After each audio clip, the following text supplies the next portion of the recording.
So we chose trade creates value. Trade creates value because consumers have subjective taste, meaning every customer has different internalized values for the products in the marketplace.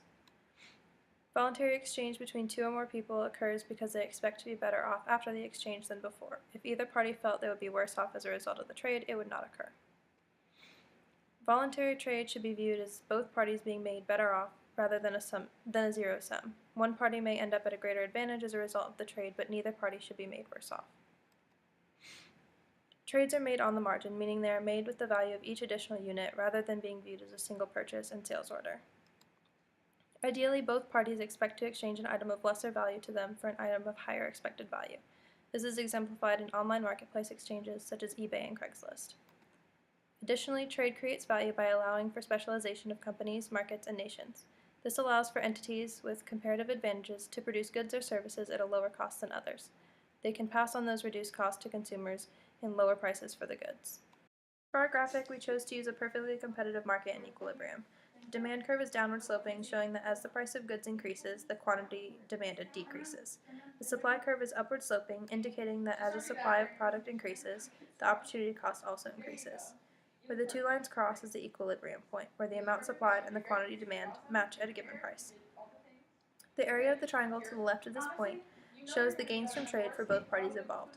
The area below the equilibrium is producer surplus, which is the supplier's gains from trade. The area above the equilibrium price is consumer surplus, meaning that the consumer is willing to pay more than the given price. Both of these areas can be calculated using the formula A equals 1/2 base times height.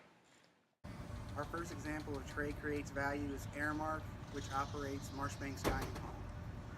Aramark functions as a middleman facilitator between food producers and college campuses. Aramark primarily creates value by reducing transaction costs between college campuses and food producers by using corporate relationships.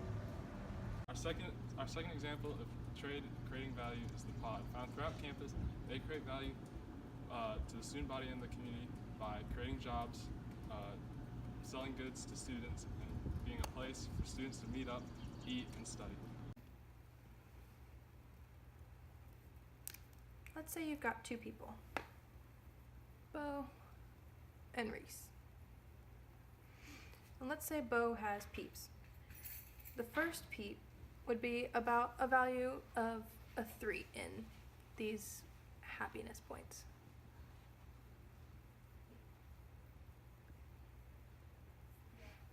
But because they already have one peep, adding another one, it'll decrease that happiness points to about a 2.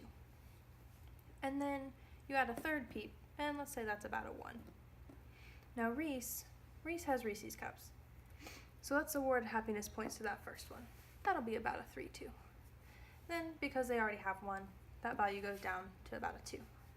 And you add a last one, and that's about a 1. Now if Bo and Reese were to trade their last piece, their last candy, and let's say they go ahead and do that. Before, their happiness points were about a 6 for each of them. Now, when you add this last Reese, let's see, 3 and 2, so that stays about the same. But then the value of this Reese's Cup, we'll put at about a 3 because Bo doesn't have any. That gives about an 8.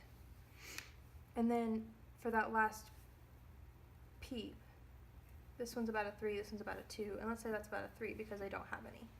So that's about an 8. So both of their happiness points went from 6 to 8, so it increased the value of those when they traded.